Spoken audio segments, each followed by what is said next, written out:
दोस्तों, हमारा भारत देश दुनिया का सबसे बड़ा लोकतांत्रिक देश माना जाता है। हमारे देश में कई तरह के चुनाव होते हैं और चुनाव में अलग अलग राजनेता चुने जाते हैं। वैसे हमारे देश में दो तरह की सरकारें चलती हैं, पहला केंद्र सरकार और दूसरा राज्य सरकार।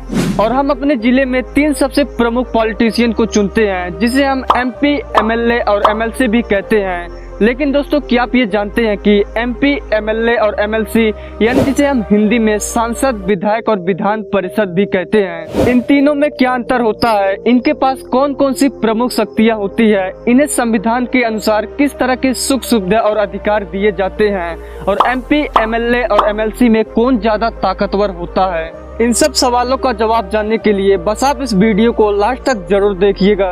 दोस्तों, अगर आप इस वीडियो को लास्ट तक देख लेंगे तो 100% आप भारत के पूरे इलेक्शन सिस्टम के बारे में समझ जाएंगे कि हमारे देश में किस तरह की सरकारें चलती है, इन सरकारों का गठन कैसे होता है और कौन सी सरकार क्या काम करती है। सबसे पहले हम समझते हैं कि MP, MLA और MLC में क्या अंतर होता है। तो दोस्तों, MP यानी जिसे हम सांसद भी कहते हैं, MP का full form member of parliament होता है।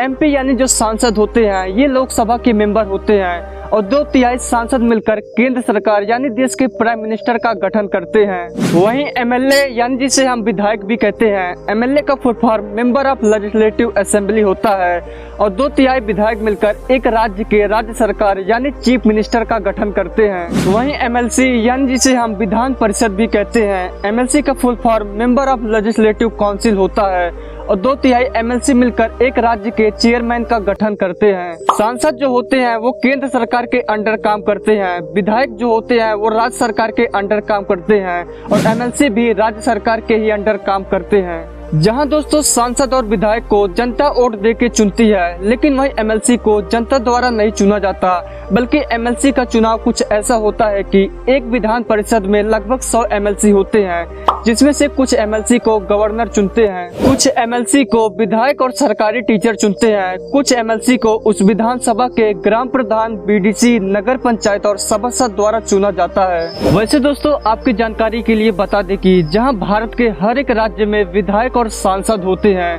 लेकिन MLC केवल भारत के 6 राज्य में मौजूद है, जिसमें उत्तर प्रदेश, बिहार, कर्नाटका, तेलंगाना, आंध्र प्रदेश और महाराष्ट्र जैसे राज्य शामिल हैं।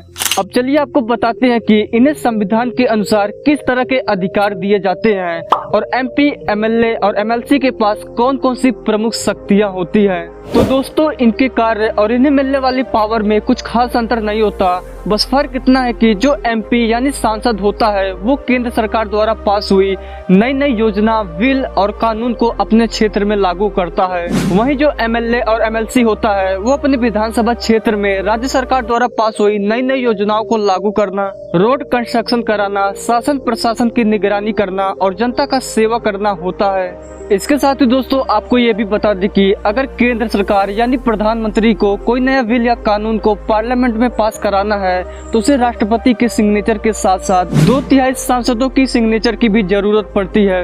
अगर 2/3 सांसद उस बिल या कानून पर अपनी सहमति नहीं देते हैं तो वो बिल या कानून कभी भी पास नहीं होगा। और वहीं राज्य सरकार को अपने राज्य में कोई भी नया बिल या कानून को पास कराना है तो उसे भी 2/3 MLA और MLC का सिग्नेचर कराना होता है। और दोस्तों, जो MLC यानी विधान परिषद होता है, उन्हें किसी भी बिल या कानून पर महामंत्री और मुख्यमंत्री को सुझाव देने का भी अधिकार होता है। दोस्तों, एक बात और आपको बता दें कि MLC जो होते हैं वो अस्थायी सदस्य होते हैं, मतलब हमारे संविधान ने आर्टिकल 183 के तहत गवर्नर और राष्ट्रपति को यह अधिकार दिया है कि वो चाहे तो कभी भी पूरे विधान परिषद को भंग कर सकते हैं। अब चलिए आपको यह भी बताते हैं कि MP, MLA और MLC को सरकार की तरफ से कौन कौन सी सुख सुविधा मिलती है और तीनों में से सबसे ज्यादा सैलरी किसे मिलती है। तो दोस्तों, MP, MLA और MLC को सरकार की तरफ से train ticket, toll tax ticket, घर से लेकर बिजली, मेडिकल, खाना पानी और मोबाइल फोन तक सब कुछ मुफ्त में मिलता है। इसके साथ ही दोस्तों, सांसद और विधायक को 4 कांस्टेबल की सुरक्षा भी मिलती है और यात्रा करने के लिए सालाना 5 लाख रुपए भी मिलता है। लेकिन MLC को यात्रा करने के लिए 1 भी रुपए नहीं मिलता, पर MLC को भी 4 कांस्टेबल की सुरक्षा मिलती है।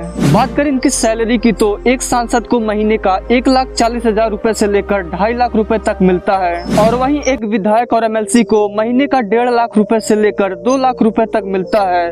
और ये सैलरी हर राज्यों के विधायक विधायक और एमएलसी को अलग अलग मिलता है। इसके साथ ही दोस्तों सांसद और विधायक को आजीवन पेंशन भी मिलता है, लेकिन एमएलसी को कोई भी पेंशन नहीं मिलता। दोस्तों उम्मीद करता हूँ कि अब आप एमपी, एमएलए और एमएलसी में क्या अंतर है ये समझ गए होंगे। वीडियो में जाते जाते आपसे हमारी एक छोटी सी रिक्वेस्ट है कि हम आप सबके लिए ही बहुत मेहनत से वीडियो बनाते हैं, इसलिए प्लीज आप इस वीडियो को लाइक और चैनल को सब्सक्राइब करके हमें सपोर्ट जरूर कीजिएगा।